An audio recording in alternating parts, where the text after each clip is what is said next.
Welcome back to this follow-up lecture on the topic of antisense RNA. Now, antisense oligonucleotides cause a reduction in the expression of these genes, approximately 50 to 60% in both liver and fat tissues, but not in cardiac or skeletal muscle. The introduction of antisense oligonucleotides complementary to FOXO1 mRNA essentially mimics insulin action and therefore may bypass some of the defects in insulin signaling common among diabetics. To choose the most effective antisense oligonucleotide sequence, 80 different 20 nucleotide long sequences complementary to various portions of mouse FOXO1 mRNA were tested using mouse primary hepatocytes in culture for the ability to inhibit FOXO1 mRNA expression. The positive effects that were reported represents the results of studies with the most effective of the original 80 oligonucleotides. It would now be of interest to determine whether the promising results observed in mice can be extended to humans. Aberrant splicing of an mRNA occurs when a mutant in an intron is recognized by the RNA processing system as an authentic splice site, and consequently a portion of the intron is included as part of the processed mRNA. The presence of part of an intron disrupts the reading frame and a truncated protein is produced. As a result, a disease condition may result from a diminished level of normal protein. It was reasoned that an antisense oligonucleotide that targeted an aberrant splice site could likely prevent splicing at the site and increase the number of joining events between the corrected intron-exon splice sequences. This notion was tested with the splice mutation in the second intron of beta-globin gene. This mutation is responsible for one form of beta thalassemia, which is an inherited blood disorder that leads to loss of red blood cells anemia.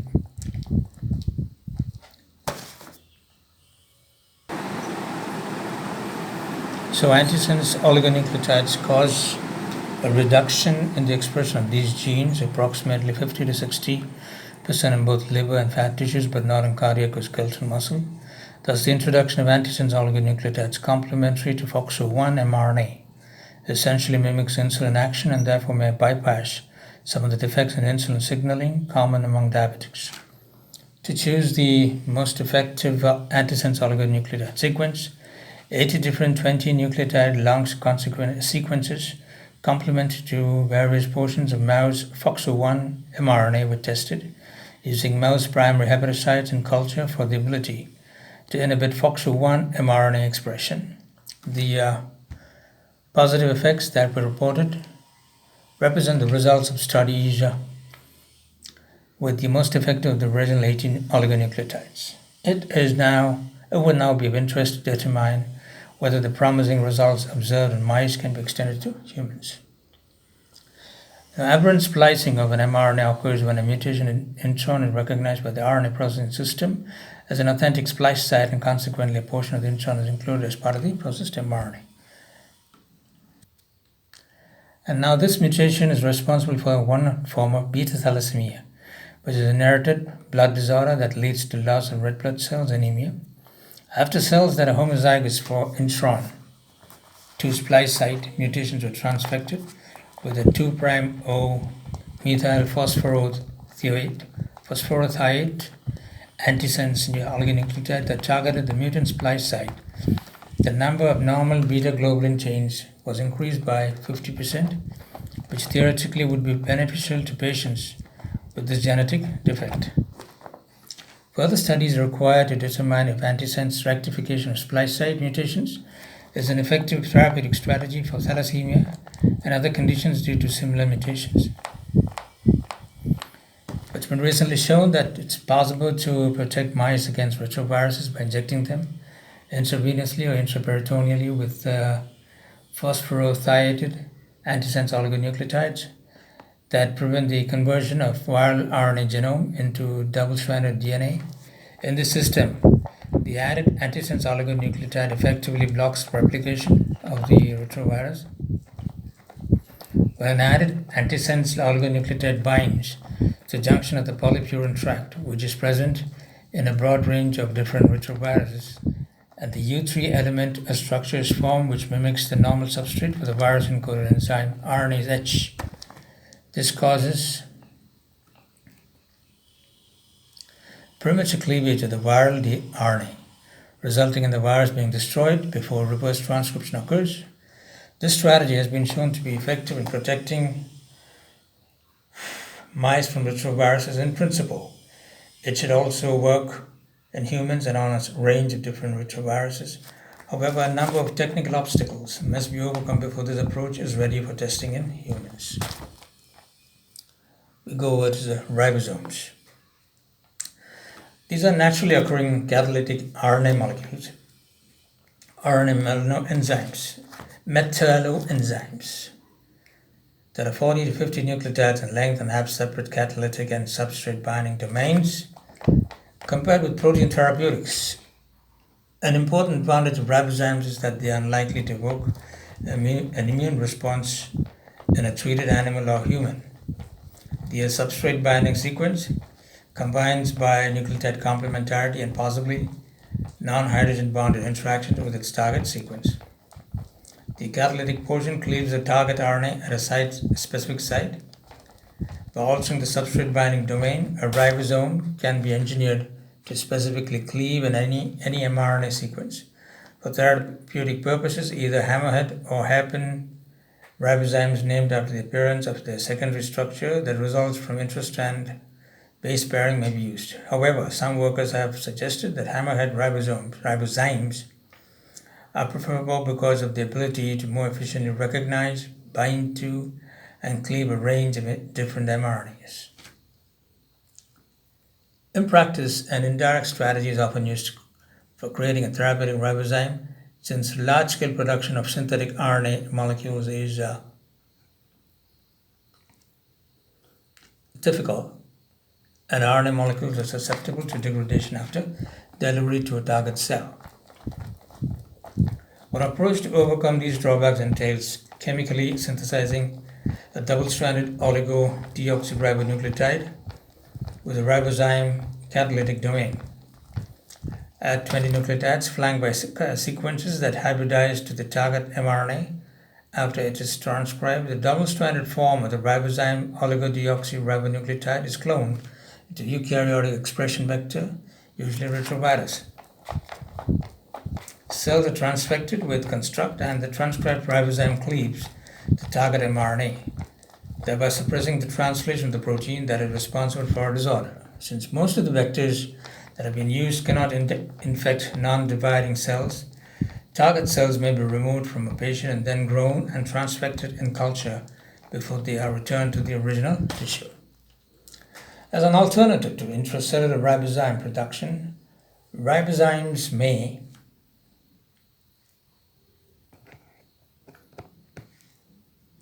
be delivered directly to cells by injection or with liposomes, that is endogenous delivery. Directly delivered ribozymes may be chemically modified to protect them from rapid breakdown of nucleases. For example, the two hydroxyl groups may be modified by alkylation or by substitution with either an amino group or a fluorine atom. These modifications increase the half-life of ribozymes in serum from minutes to days. Under laboratory conditions, ribozymes can inhibit the expression of a variety of viral genes and significantly inhibit the proliferation of numerous organisms. For example, in cell culture, ribozymes inhibit the expression of 1. Human cytomegalovirus transcription, regulatory proteins resulting in a 150-fold decrease in viral growth. 2. Human herpes simplex virus types, type 1 transcriptional activator, resulting in a reduction of around 1,000-fold in viral growth. And 3. A reovirus mRNA encoding a protein required for viral proliferation. Moreover, a hammerhead ribosome was designed to treat collagen-induced arthritis in mice. A plasmid-encoded ribozyme directed against the mRNA for tumor necrosis factor alpha, which is involved in rheumatoid arthritis was intravenously injected into affected mice. Following this treatment, there was a significant reduction in the level of the tumor necrosis factor alpha, mRNA, as well as decrease in the collagen-induced arthritis. This type of ribozyme, used for so far only with mice, has the potential to become a human therapeutic agent. The development of resistance in humans to various chemical treatments is a persistent problem for the pharmaceutical industry. Generally, a single mutation that alters the target site is sufficient to avoid the action of a drug. However, with appropriate ribozyme-based therapeutics, ribozymes for a number of different sites could be used simultaneously, thereby cleaving an mRNA at different sites. The ability to cleave multiple sites in a single viral gene should make it less likely that any single viral mutation will confer resistance.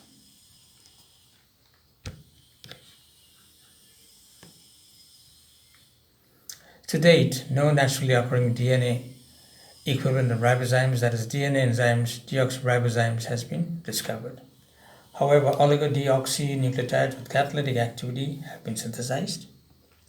The best characterized and most studied of these deoxyribosomes is 10-23 RNAs. As a therapeutic agent, a catalytic oligodeoxynucleotide has some advantages over a ribozyme. DNA is approximately 1,000-fold more stable against hydrolytic destruction than protein and is nearly 100,000-fold more stable than RNA. In addition, deoxyribozymes are more efficient at binding and cutting mRNAs than are ribozymes. However, a deoxyribozyme cannot be produced continuously after the vector that encodes it is introduced into a particular tissue, because only ribozymes are produced from the DNA sequence. Therefore, deoxyribozymes must be delivered directly to affected cells. Proof of principle experiments have shown that deoxyribonucleotides are effective with cells in culture. For example, deoxyribozymes have been used to cleave mRNA transcribed from the growth-stimulating gene MYC, which limits the growth of leukemia cells in culture. A deoxyribosome has also been used to prevent mRNA from a gene called EGR1 from being expressed. Production of this mRNA is one reason for the failure of angioplasty, a procedure in which a balloon at the end of the catheter is used. Okay, that is news. Though it was old-time news there, it's big news this side of the globe. So, which unclogs arteries that contain atherosclerosis. When the EGR1 mRNA is expressed, the recently unclogged artery is rapidly closed. Right, I think you need to note those points. Next one, chimeric RNA DNA molecules. The ability to convert a mutant base pair of a gene to a wild-type normal or correct version will reverse the consequences of many different genetic nucleotide conditions. A strategy using a modified RNA DNA oligonucleotide with 68 nucleotides, chimeric oligonucleotide, has been devised.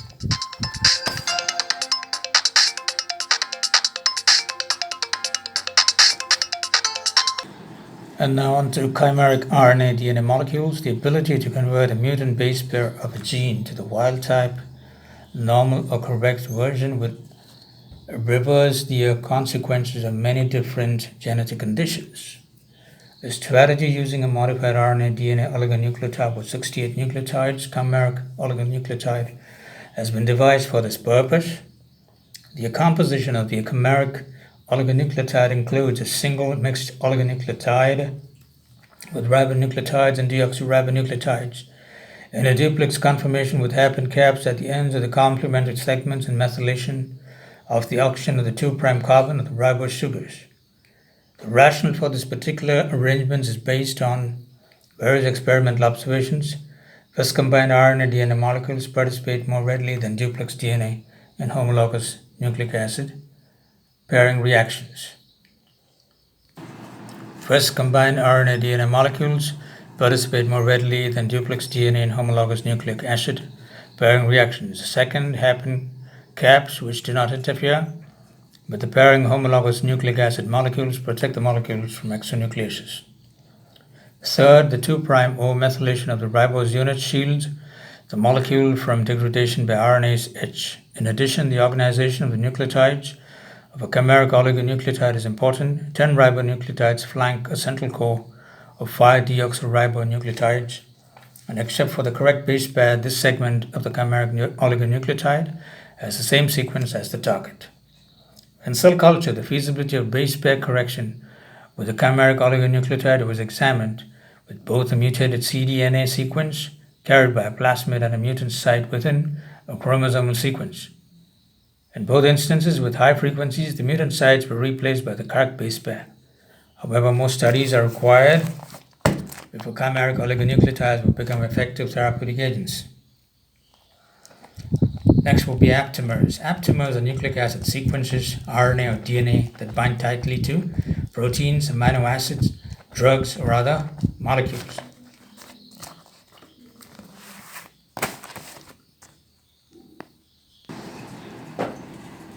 There are typically 15 to 40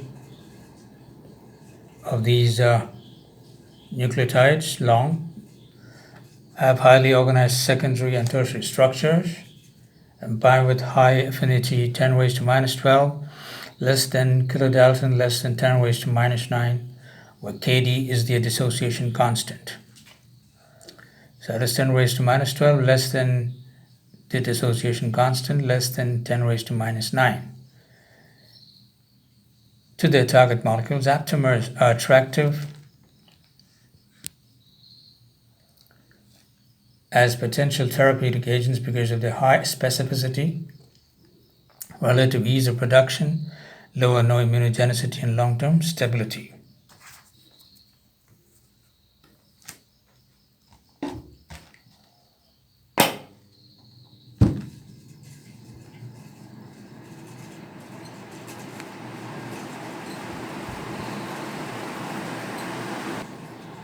Aptamers that are directed against specific targets are typically selected by a procedure known as selects, systematic evolution of ligands by exponential enrichment, in which DNA or RNA ligands that bind to the target molecule are selectively enriched. In this procedure, a random DNA sequence is cloned between two particular DNA sequences. The 3' region contains an attachment site for reverse transcriptase primers, and the 5' region contains an attachment site for a polymerase chain reaction, PCR primer. The double-stranded DNA is converted to RNA using T7 RNA polymerase. The selects procedure combines several rounds of binding, partitioning, and amplification of selected nucleotide sequences from an initial pool of up to 10 raised to 16 nucleotide sequence variants.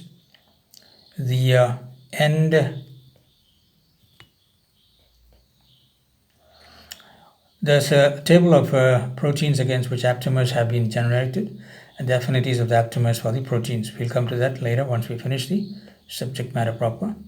And as a result of this procedure is the selection of aptamers that bind to the target molecules with high affinity. Ultimately, the selects procedure yields one or just a few unique nucleic acid sequences to the original mixture with high affinity for the target molecule. To make aptamers less sensitive to nucleus digestion, OH residues at the 2' positions of purines may be replaced with 2' O-methyl residues. In addition, aptamers may be capped at their 3' end with a deoxythymidine residue. List of some of the proteins against which aptamers have been generated, as well as range of the affinities of the aptamers for the target protein, is shown in table 11.1. An aptamer known as pegaptinib received approval from the US FDA in December 2004 for use as a human therapeutic agent. Pegaptinib is a 30-nucleotide long aptamer which targets vascular endothelial growth factor and binds to the protein with extremely high affinity, Kd equal to 0.05 nm. The secreted protein promotes the growth of new blood vessels by stimulating the endothelial cells that not only form the walls of the blood cells, but also transport nutrients and oxygen to the tissues. When retinal pigment epithelial cells begin to senesce from lack of nutrition ischemia, VEGF, that is vascular endothelial growth factor, acts to stimulate the synthesis of new blood vessels, that is neovascularization. Now, however, This process is imperfect, and often the blood vessels do not form properly, so that leakage results, causing scarring in the macular region of the retina and eventual loss of central vision. These physiological changes contribute to age-related macular degeneration, a leading cause of blindness. Pegaptinib was selected to bind to one of the 4 isoforms of VEGF65 that is responsible for age-related macular degeneration. The drug is injected directly into the eye every 6 weeks, or about 9 times a year. All 4 forms of VEGF have a receptor binding domain, while only VEGF165 has a heparin binding domain, which is the specific target for pegaptinib. It is a new type of therapeutic agent with an unusual specificity that can effectively suppress age-related macular degeneration. To date, approximately 95% of the patients receiving pegaptinib were 65 years of age or older. The safety of aptamers used in clinical trials is a concern, especially when the optimal dose of a particular aptamer is not known. One way to overcome this problem is through the use of aptamer antidotes. These molecules consist of short oligonucleotides whose sequences are complementary to the aptamers being tested. When antidotes are added to aptamers, they hybridize to the aptamers and inhibit their binding to the clinical target. Interfering RNAs and principles. The addition of double-stranded RNA to animal and plant cells reduces the expression of the gene from which the double-stranded RNA sequence is derived. This gene silencing, which specifically reduces the concentration of a target mRNA by up to 90%, is reversible since there is no change in the target cell's DNA. This phenomenon has been termed RNA interference, or RNAi, and occurs naturally in virtually all eukaryotic organisms. RNAi appears to be the same phenomenon as gene silencing in animals or co-suppression in plants. Although all of its biological roles remain to be established, RNAi may protect both animals and plants from viruses and from the accumulation of transposons. A working model for RNAi has been formulated based on experimental analysis following the introduction of a double-stranded RNA molecule into a cell. The double-stranded RNA is cleaved by the RNase 3-like enzyme, DISA, into single-stranded pieces of RNA, approximately 21 to 23 nucleotides in length, that have been called small interfering RNAs, siRNAs. The antisense strand of an siRNA is incorporated into an RNA-induced silencing complex, RISC, that binds to and then cleaves the mRNA. The specific binding of the siRNA to the mRNA that occurs is based on the complementarity of the 2 RNA sequences. The site of cleavage of the targeted mRNA is between nucleotides 10 and 11 relative to the 5' end of the siRNA antisense guide strand. Consistent with this model, the transfection of mammalian cells in culture with duplexers of 21 nucleotide RNA can also mediate RNAi.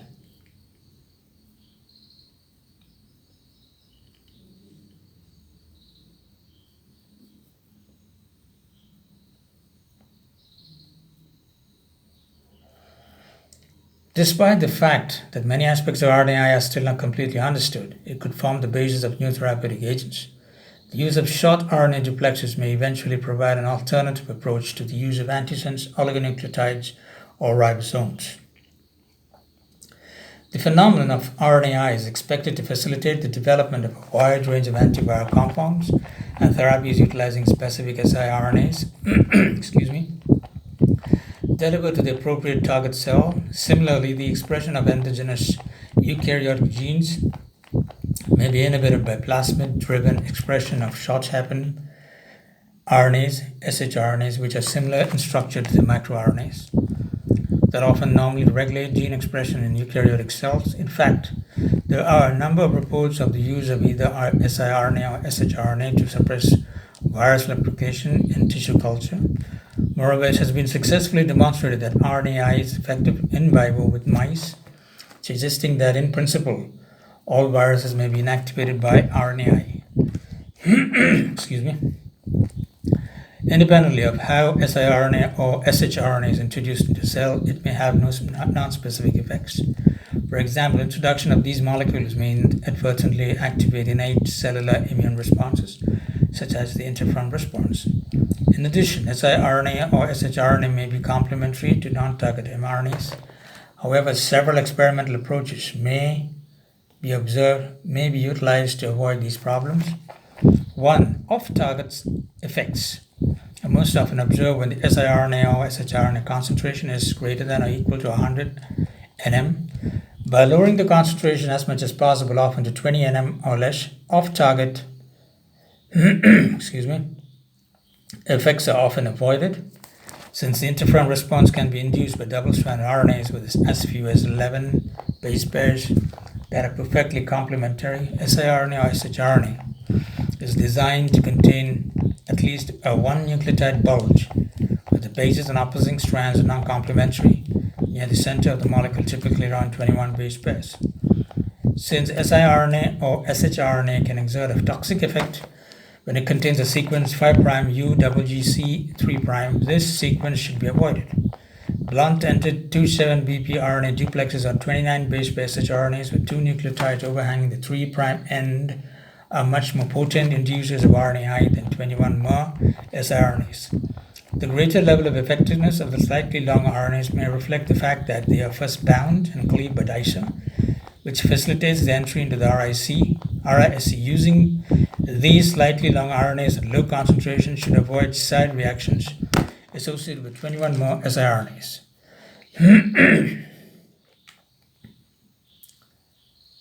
Just to see what shRNA is about, just trying to recap. Now, short hairpin RNAs are plasmid-driven expressions of short hairpin RNAs. The expression of endogenous eukaryotic genes may be inhibited by plasmid-driven expression of short hairpin RNAs, which is similar in structure to the microRNAs that are often normally regular gene expression in eukaryotic cells. In fact, there are a number of reports of the use of either siRNA or shRNA to suppress virus replication in tissue culture. Moreover, it has been successfully demonstrated that RNAi is effective in vivo with mice, suggesting that in principle all viruses may be inactivated by RNAi. Short hairpin-like RNAs, right? Unlike siRNAs, shRNAs are expressed in vivo as part of a genetic construct that includes a promoter sequence. This means that shRNAs need to be introduced by using strategies different than those used with siRNAs. Thus, shRNAs are typically delivered to their target cells by using viral vectors. Viral vectors that integrate into the chromosomal DNA are generally used when persistent long-term knockdown of gene transmission expression is desired. The most popular choice is lentiviruses. However, with the use of all virus-based vectors, there are serious safety norms concerns that need to be addressed, and the type of promoter that is used also needs to be optimized. Applications. Interfering RNAs have already found widespread use as tools in research that is directed towards understanding how gene expression is regulated in natural systems. One company that specializes in producing RNAi directed against human mRNAs advertises, for each target human gene, we provide 4 plasmids each with a different short hairpin RNA sequence shRNA. Our experimentally verified design algorithm minimizes the risk of off-target effects and ensures the maximum knockdown. At least one of the 4 shRNA plasmids will reduce the target mRNA levels in the transfected cells by greater than 70%. With the ready availability of human shRNA libraries, new insights and understanding of many fundamental and disease processes should be rapidly forthcoming. It is hoped that this in turn will lead to a variety of new therapeutic agents and approaches. In addition to the many reports of such modifications of the gene expression of cells in culture with RNAi, there are an increasing number of reports of the in vivo effectiveness of RNAi.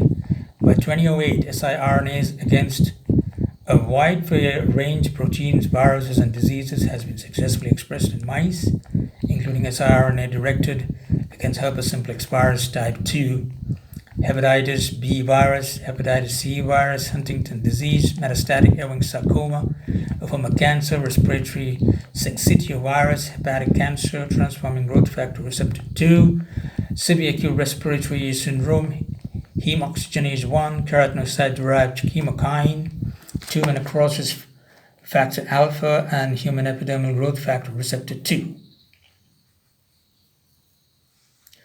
In addition, in 2008, 3 different RNAi therapeutics were being tested in clinical trials.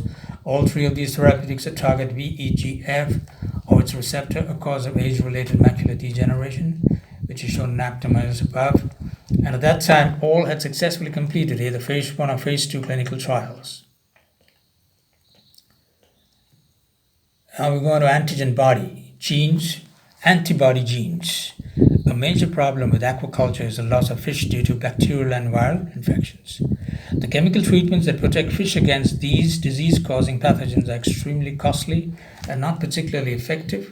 One way to address this problem is to develop fish that synthesize protective antibodies against pathogens, particular pathogens. The impetus for this approach came from the observation that rainbow trout could be protected against hemorrhagic septicemia virus by passive immunization through the injection of a monoclonal antibody against the G protein from the virus.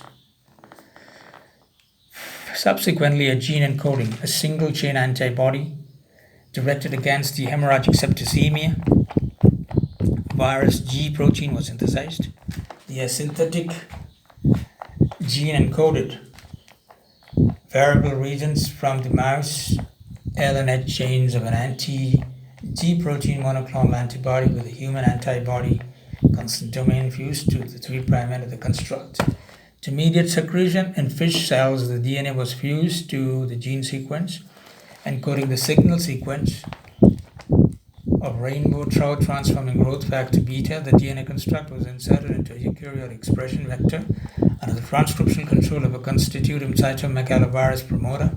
The clone gene vector construct was injected into the circulatory system of rainbow trout, where the fish were challenged with hemorrhagic septicemia virus. 11 days after injection of the DNA construct, nearly all of them survived, whereas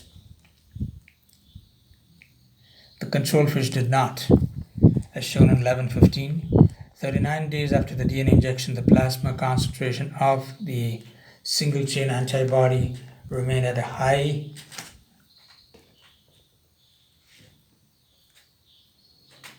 level. Thus, instead of administering a purified antibody to provide an antigen with passive immunity, it is possible to inject an animal with DNA encoding the antibody, giving an animal the ability to synthesize a specific encoding. Specific antibody may not be most efficient than depending upon the animal's immune system to produce a similar antibody. However, since it may not be practical to inject large numbers of fish, the next step would be to create transgenic fish with the antibody genes that confer passive immunity to various diseases. Nucleic acid delivery. The ultimate effectiveness of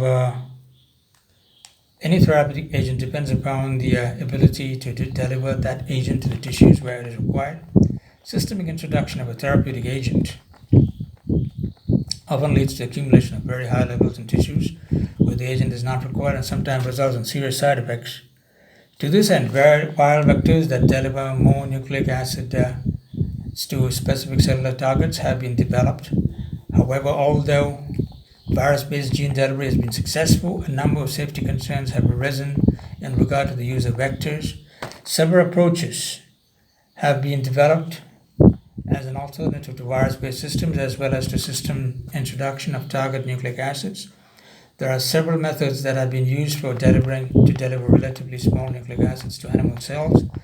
They include 1. Intravenous injection, 2. Local injection at the site of the pathology, 3. Packaging into cationic liposomes, physical methods like electroporation, sonoporation, or hydrodynamic pressure, and 5. A number of systems in which the nucleic acid is chemically conjugated to another molecule.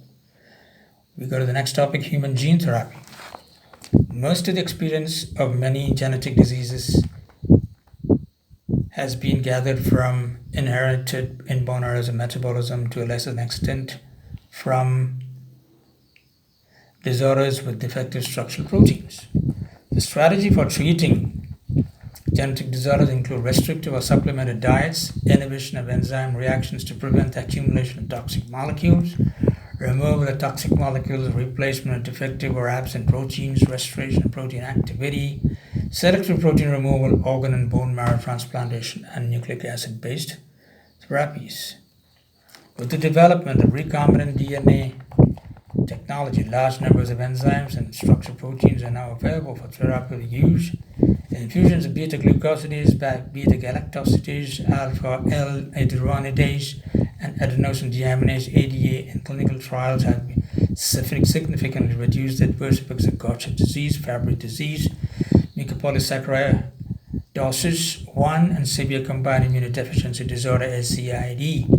Respectively, this type of treatment, called enzyme replacement therapy, works well when either the enzyme or the structural protein replacement therapy is delivered to its biological site of action through the bloodstream.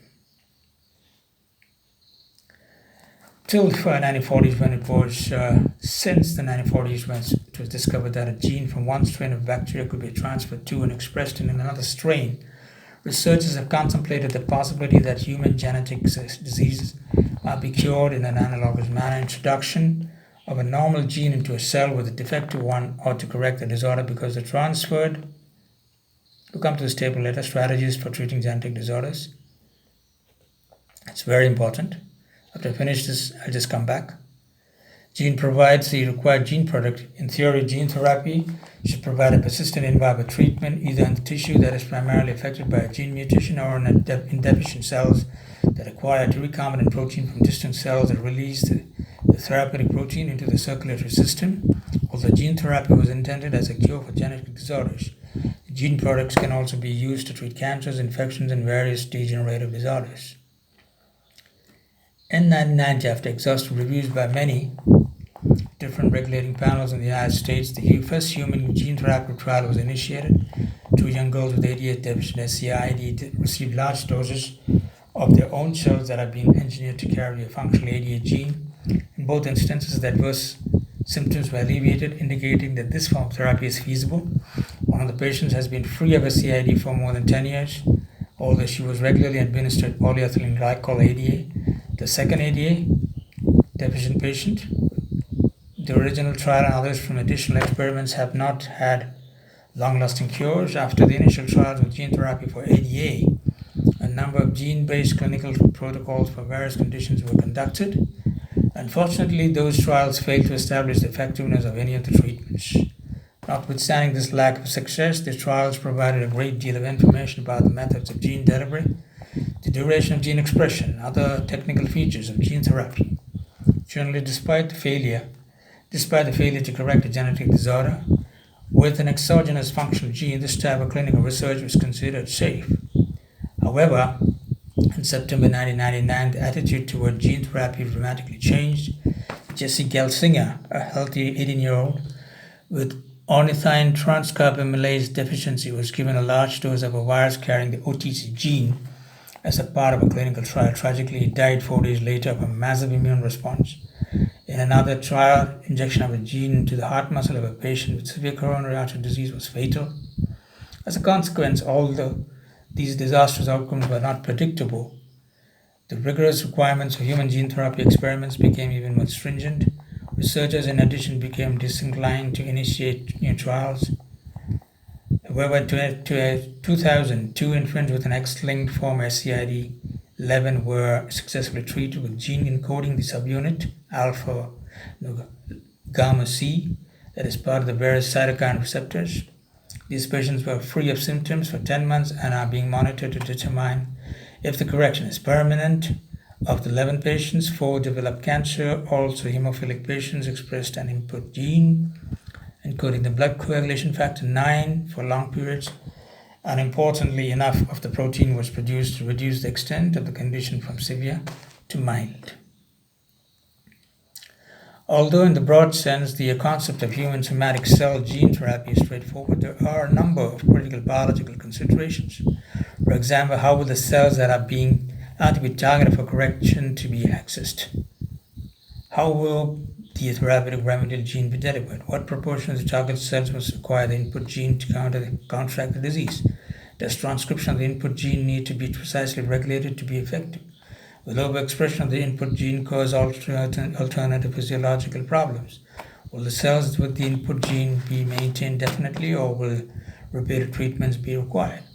Much of the transfer of research effort in human gene therapy has been directed to developing efficient and non-immunogenic systems that deliver a therapeutic gene to a specified cell type. Both viral and non-viral strategies have been examined in detail. Different types of viruses, including retroviruses, adenoviruses, adeno-associated viruses, herpes simplex virus, and the vaccinia virus, have been engineered as gene transfer vectors.